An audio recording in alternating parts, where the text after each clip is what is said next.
Hi guys, and welcome to my new channel, Mind Free Music. And this is my first video that I'm uploading.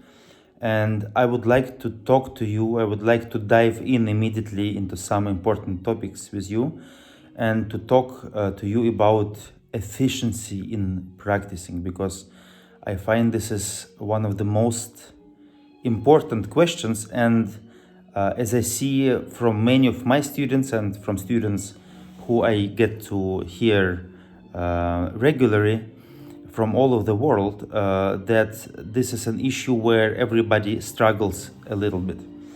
So I was just going to give you some tips on how you can very quickly and easily improve your practice sessions. So one of the very important things is that before you touch a piece with your instrument, that you get to learn it.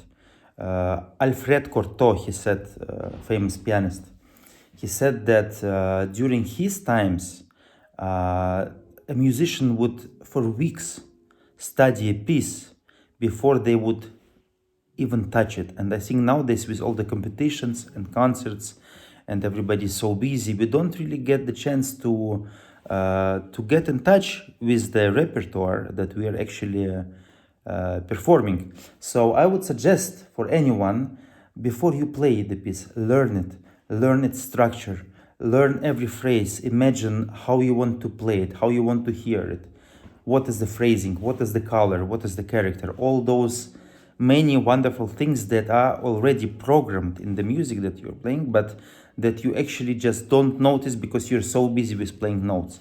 And I think if you first of all get to know a piece, it will be the process of learning, it will be much faster and more efficient. Now I have written down journal. If you're going to journal your practicing process, you're going to speed up the work incredibly. In your brain, there's going to be much better structure on what still needs to be accomplished.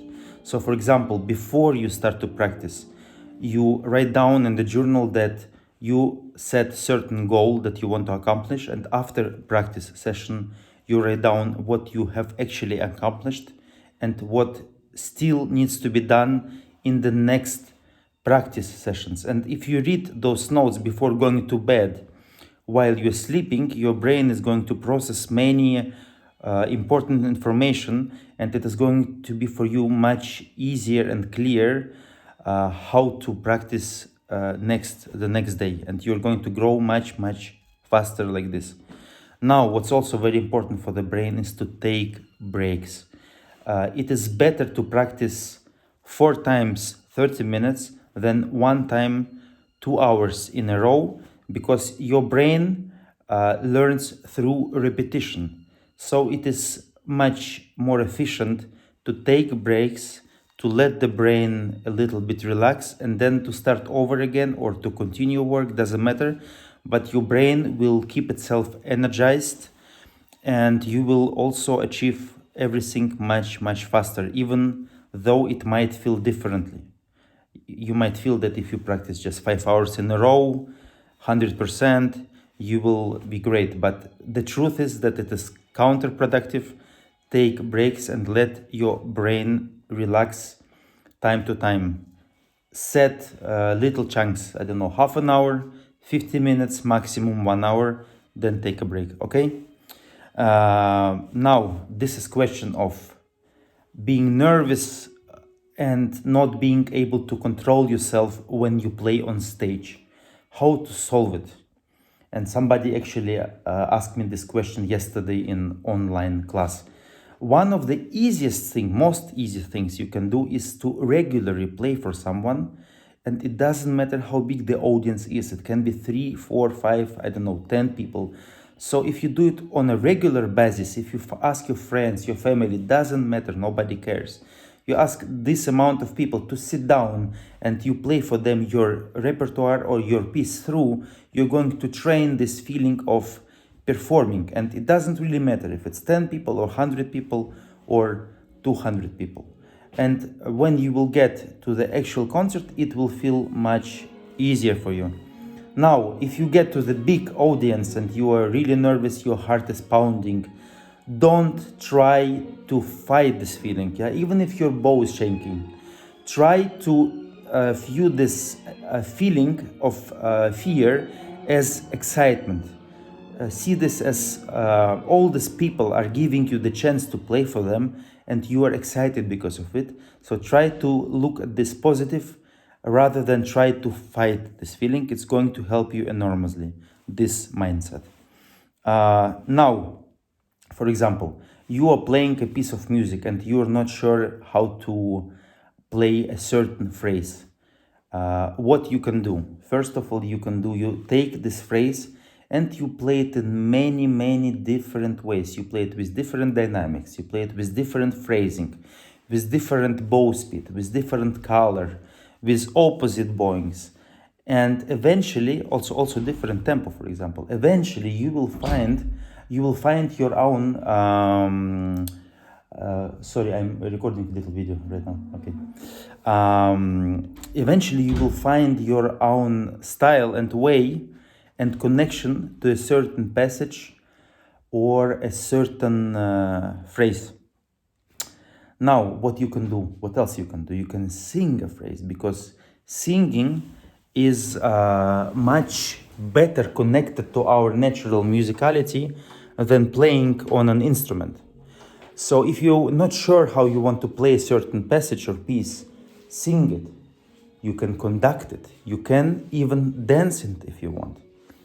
What else you can do? You can take a phrase or a passage and play it without bow. So you move the right hand and you hold the violin, you play with the left hand, you play with your fingers, but you play without the sound, so to say, and you imagine in your head most beautiful version of this phrase or this passage.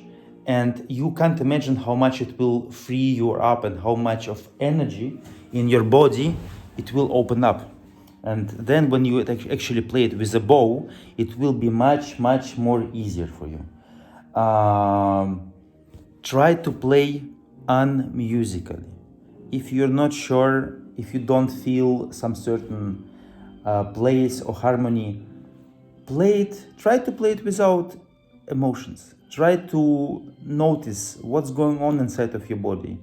And you will be surprised actually that you are indeed very musical and you are actually feeling something, and that you're just not letting it out.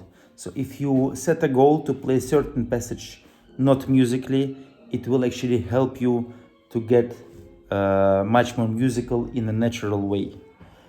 And another thing that I can recommend to you, if you're playing some slower music and you're also not sure how to phrase it, which kind of dynamic or character to play it with, think of some text in your own language. Think of it as a song, and find some right words that would make musical sense with it, and sing it with those words. And you also will be surprised how much more clear and open this music will sound after you have done this. So I hope those few tips will help you a lot. And please, if you have any questions, you can write them down below. You can ask them. Please like this video, of course, share it with all your friends who think might benefit from it. And I will see you in my future videos. And I think many more interesting things are coming, including interviews with famous and very interesting musicians. So I hope for now everybody is healthy and enjoying your normal days. See you soon, guys. Bye.